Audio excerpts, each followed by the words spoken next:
Yo, what's up, sports bettors? Happy Halloween. Happy Halloween, okay? I can't sleep, so we're going to go through some plays. I hit a 5 for 5 on Underdog Fantasy today, 5 picks, all won. So that's great. And what I say, I mean what I always do.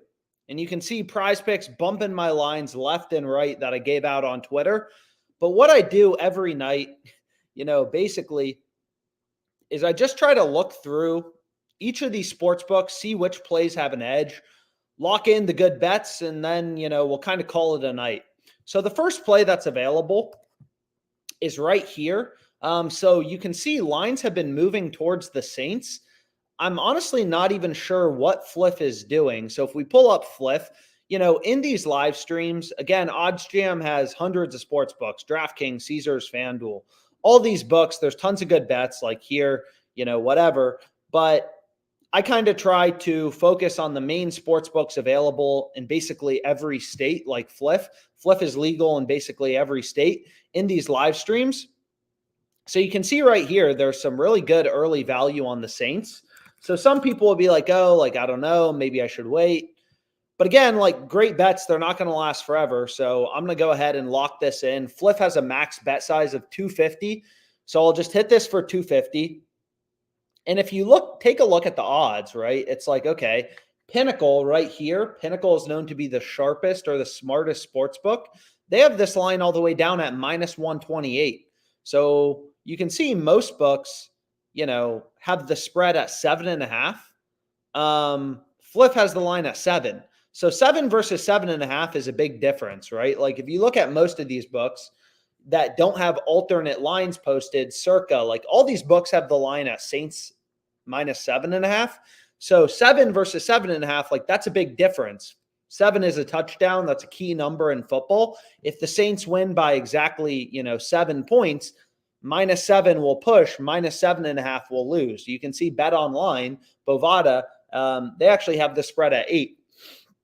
So long story short, as a sports bettor, I obviously follow a very data-driven approach, but just kind of looking through the market, trying to find these plays with an edge. And again, this play is arbitrage. So if we just go here and we put in Pinnacle, right? Arbitrage is when books have such different odds. All these books have different odds from one another. So arbitrage is when books have such different odds that you can bet equal and opposite outcomes. The Bears plus 7 on Pinnacle at plus 112 and the Saints minus 7 at minus 105 on Fliff. And you could make a risk-free profit. So if we wanted to, we could hedge this on Pinnacle for 230 and make $7.86. I can't bet on Pinnacle. It's not legal in my location. But long story short, whenever arbitrage exists, we could bet on the Bears on Pinnacle, the Saints on Fliff, and make a risk-free profit. So we know one of these bets has to be profitable. And just kind of looking at the odds on other sports books, it's clear, just following a data-driven approach, treating all these books as a data point on where the line should be set, it's clear the value's on Fliff, minus 105. So that seems like a good play to go with. So getting value early in the week, big pro.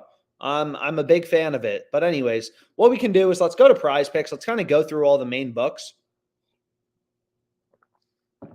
And let's see if we can get some good plays down. So it looks like there's some decent plays on PrizePicks. So why don't we start taking a look? So again, there can be value in any sport.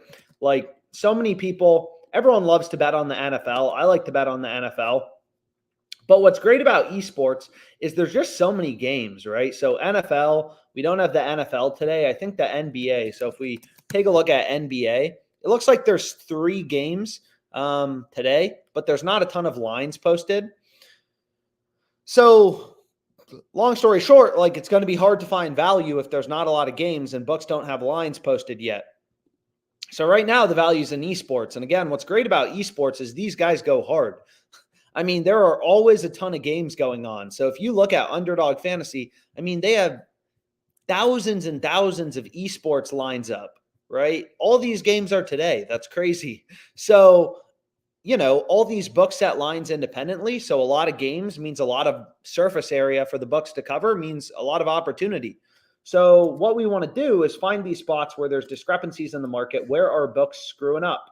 And again, like I say this all the time, but great bets, they're not going to last forever. Like if you take a look at the play I just locked in on PrizePicks, we have Nasrak under 28. That's what I gave out on Twitter. If you take a look now, his line's down at 27. So you lost a point of value. And again, finding value is how we're going to beat all these books long term. So when you see good bets, like, you want to move quick, get on them quickly, because great bets, they're not going to last forever. But anyways, let's take a look at this play. So the first play OddsJam is recommending is JT under 27, right? So what we can do is, again, all these books have sophisticated models. They're all slightly different. Underdog Fantasy, it's $1 billion company. They have a pretty damn good model, right? All these books are setting lines independently. They have slightly different models. They're taking slightly different actions. So they're moving around lines in different ways. Is you can see they have the line lower than PrizePicks at 26. Jock Market has the line lower at 24.5. Hot Streak has the line at 23.5. ParlayPlay has the line at 26.5. So all of these books, even if you don't use Hot Streak, it's still a data point. It's still a book that has a pretty sophisticated model. They're taking bets, moving around lines. They have JT's line set at 23.5 with the under favored, right? They have lines juiced towards the under. They have the under as the favored outcome. So all of these books make it pretty clear to us that, hey, there's pretty damn good value on JT under 27, just kind of looking through the market. So again, what's crazy about sports betting is every book sets lines independently. There is one price for a stock, right? You go to Fidelity, E-Trade, Robinhood, the price of Facebook is $302.66. There's no easy value, which is why it's nearly impossible to be a day trader. Basically impossible. Whereas in sports betting, this is very accessible because all you need is a bunch of sports books and, to kind of hunt through the market. All these books have different lines. What you could do too is you could middle bet this. You could bet the over 23.5 on Hot Streak, the under 27 on PrizePicks. And then if he has 24, 25, 26, you're going to win both bets. And you got to remember, like, this guy's line is centered at 27-ish. Like, he's not going to have 0. He's not going to have 1,000. So the probability he ends up, lands between 23.5 and 27, there's a pretty good chance. That's a big difference, right? Like, imagine if Jimmy Butler, who lost today on the PrizePicks promo, but imagine if PrizePicks had his line at 27 PRAs and another book was 23.5. You'd be like, yo, that's crazy. You think it was a discount or something. So finding value in the market, the data never lies long-term. I don't give a shit what sport I'm betting on. If there's value, I'll bet it. But anyways, the second play OddsJam is recommending, so let's kind of see. Let's take a look. Is knock under 32. So here we have another esports play. Again, like here we have 4 data points. They're all lower than PrizePicks. Every book is saying, hey, PrizePicks is too high. The line should be lower, right? So we have 4 data points. Whereas here we only have 2. Right? There's Hot Streak and there's Underdog Fantasy. Jock Market and ParlayPlay don't have lines posted. So less data, you'd rather see a bunch of data points all telling you the same thing. But unfortunately, we're stuck with 2 here. But regardless, still seems like a pretty good play to go with, under 32. And we can refresh this and we'll kind of go through all the books, clear out all the books of any value there is. And then we can call it a day. So the next play OddsJam is recommending is Devin Vassell under 2.5 threes. So now we got an NBA play. And, sometimes these plays, it looks like the most random slip of all time. But why is this play sharp, right? Why is this a good bet to go with on PrizePicks? Is, again, like the way that PrizePicks works is they have fixed payouts. Like on PrizePicks, this is the key to beating PrizePicks. So if we go to the Suns game tomorrow, again, there's not as much NBA tomorrow. On Halloween as there was today. So that kind of sucks. But is if you go here and if we take a look at player 3-pointers made, right, you're going to see on Fliff and all the sports books, it's not just Fliff, that he's heavily favored to go under, right? All the books have his under pretty heavily favored. So, kind of the same way, if you look at NFL odds, it's like, the Kansas City Chiefs are favored to beat the Dolphins in the London game. It's kind of the same thing here. Like all the books are telling us, hey, Devin's more likely to go under as opposed to over. And again, all these books have slightly different lines. Fliff has his under as a minus 145 favorite. Whereas if we go to, so we got Wemby Durant tomorrow. Whereas if we go to FanDuel, they have him as an even bigger favorite, right? They have him as a minus 156 favorite to go under. All these books are saying, hey, he's more likely to go under as opposed to over. Again, on PrizePicks, what makes this platform really weird is they give you the same payout if you take a player's over or his under. Like they give you the same payout no matter what. It's a fixed payout platform. So what you want to do, like the main strategy for beating them is one, find line discrepancies like this play on knock. You know, PrizePicks has their line too high or too low relative to the rest of the market. The second way you can beat them is you find spots like this, right? Like Devin Vassell. All the books have his under heavily favored. All the books are telling us it's not just one sports book too, right? FanDuel, DraftKings, Caesars. That's 3 companies worth tens of billions of dollars, all telling you, hey, his under should be heavily favored. You're not going to create a better model than FanDuel. They're taking bets, moving lines around based on where action's coming in. You can see they're already drifting around lines. You know, all the books have him heavily favored to go under. He's more likely to go under. So that's the play we want to be on PrizePicks. And if you go through the math behind PrizePicks, which I've done before, I have in my little spreadsheet, is what you'll see is to be profitable on PrizePicks long-term, all you got to do is be able to win your over-unders, just like Devin, over-under 2.5 threes. Like, it's nothing complicated. You just got to be able to win these over-unders, just like his over-under 2.5 made threes above 54.25% of the time, which isn't easy to do, right? You need a real edge. You need to win your picks, 56% of the time. Your over-unders, you need to win them, 56% of the time, something like that, only losing 44% of your picks. So you need a real advantage. But the easiest way to do that is all you got to do is win your player props. So where is he? Where did this line go? Please tell me they didn't just bump it. So here we go. We have his under. So now we have 3 unders to start out this slip. And then you can see for a similar reason, this plays in yellow. It's barely winning above 54.25% of the time. But again, like the number of picks you go with really matters. On PrizePicks, they only give you a 5x payout for these 3 pick entries. On Underdog Fantasy, they give you a 6x payout, 10 to win 60, 100 to win 600. So you need to go, you don't want to play 3 pick entries on PrizePicks. It really does matter how many picks you're going with. But anyways, the next play is Kevin Durant under 5.5 assists. And it's like, okay, that play seems good. And then we have one final play, but this is going to be in the same game. So we're not actually going to be able to play it. So we still need one more pick on PrizePicks, which I'm sure we'll be able to find. Just seeing if there's any more value on Fliff. So this is clearly the play we need to be on, on Fliff. All these books have this line around like minus 125, minus 130. But anyways, let's go back here. And what we can do is, sure, maybe we take Bijan under 61.5 rushing yards, whatever. An early NFL play with some decent value. You can see Underdog Fantasy has the line lower, right? So if we go here to Bijan, they have his line lower at 56.5. So NFL odds, these line discrepancies, they're not going to last forever. We might as well get them early in the week. So here we have 5 unders. Again, I've made too much money on PrizePicks. They tell me, hey, the max you can bet is only $25, which kind of sucks, but hey, that's just how it is. So cool. We got some plays on on PrizePicks. Now we can head over to Underdog Fantasy.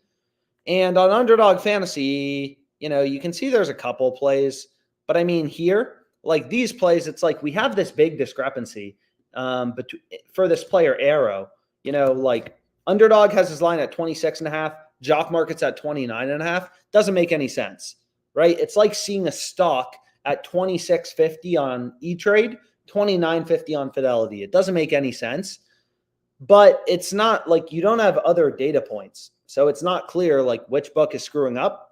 But what you could do is you could middle bet this. Bet the over 26.5 on Underdog, the under 29.5 on JockMarket. If he has 27, 28, 29, you win both plays. So it's kind of like buying a stock at 26.50 on E-Trade, selling it at 29.50 on Fidelity, but that's never going to happen in the stock market because the stock market's too efficient. So really no value right now, on Underdog. So we can go back here. We'll go to ParlayPlay. And again, books haven't even dropped a lot of lines yet for tomorrow. We can see, is there anything on FanDuel? Any good value? Usually I set my max odds to like plus 150, plus 190. So it looks like there's some good soccer bets. Soccer actually is my most profitable, sport on FanDuel. So this game's still like 8 days away. Manchester City versus BSC Young Boys. But you can see like FanDuel, they're the only book. Like this is how you want to think as a sharp bettor. FanDuel has the over favored, over 3.5 total goals. Every other book, including Pinnacle, the sharpest bookmaker in the world, all these books have his under 3.5 goals or have the under 3.5 goals favored as like a minus 130 favorite. And FanDuel has the over favored. Doesn't make any sense. Right? Like FanDuel has the over juiced or favored. All the other books have the under favored. So it's like, what is FanDuel doing? All these books pricing it around like minus 125. But anyways, we'll skip over FanDuel. FanDuel is not legal in, a ton of states compared to Fliff and PrizePicks and stuff like that. So that's why I try to focus on those books in the live stream. But the same concepts of finding value, finding plays with an edge, they can apply to any sports book. So anyways, there's a lot of bets on ParlayPlay right now. So again, the more books you have access to, the better. More books, more profitable bets. It's really that simple. So anyways, if we go here to the NBA, what we can do is we can take a look. It looks like, and sometimes the value's in random markets. So, player points plus rebounds. Let's take a look at this play, right, in the Spurs game. So you can see Jeremy's line is 15 on ParlayPlay. They have his line at 15 points plus rebounds, right? What about every other book? So here we have a lot more data points than esports. That's what kind of sucks about esports. Again, what's great about esports is there's so many games. So books have a lot of surface area to cover just because, there's like literally hundreds of games every single day. So there's tons of lines, tons of line discrepancies, good middle bets, tons of good betting opportunities. I mean, you can see like, we obviously had that in our big 5 out of 5 win today that I gave out on Twitter. But here you can see like for the NBA, you have more data points. FanDuel, they don't post odds on esports. So if you look at his line, Barstool has his line at 15.5 with the over favored. Bet99, ParlayPlay's line is 15. The other books have his line at 15.5 with the over favored. PrizePicks and ParlayPlay, which work in a very similar way to ParlayPlay. Like all these platforms work in basically the same way. The only difference is, again, there's like small differences in their payouts. Underdog Fantasy gives you a 6x payout for 3 pick entries, whereas again, like PrizePicks is kind of shitty. They only give you, a 5x payout for these 3 pick entries. So aside from slightly different payouts, depending on the number of picks you go with, these platforms work in the same way. So the same strategy applies. It's just this, really good line, this play with value, it's not available on PrizePicks. It's not available on Underdog, which is why you want to have as many books as possible. And again, most of these books have like pretty lucrative sign-up bonuses too. Like on ParlayPlay, you put in $100, they give you 100 for free. You deposit 100, there's 200 in your account. They give you $100 for free for signing up. But anyways, if we take a look at the data, it's like, okay, ParlayPlay has his line at 15, right? Barstool, Bet99.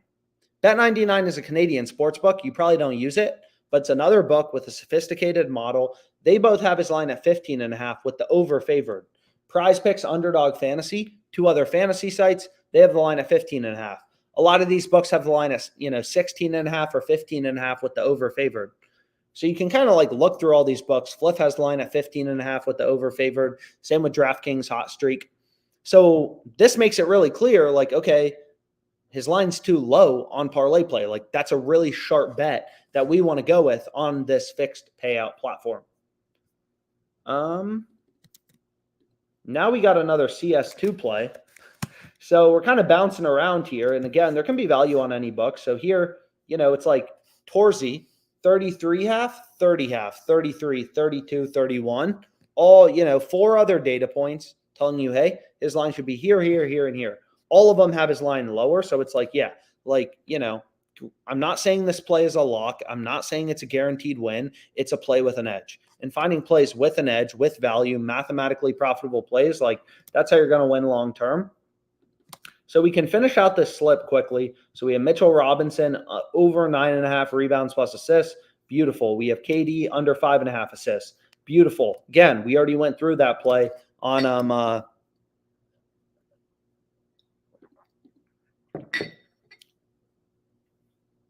no, we want Mitchell Robinson's over. And then we want KD's under. No payout shift. So what else do they have? So this plays in the same game. Elijah and Torzi, these players are in the same game, so we're not even going to be able to play them in the same slip. RJ Barrett under 2.5 assists. So let's take a look at this, right? We have Mitchell Robinson over, and you can see it's recommending RJ Barrett under. Why is it doing that? Well, look at Fliff. Look at all these books, right? Like if we take a look at Fliff right here, again, you may not use Fliff. I recommend you sign up. The more books you have access to, the better.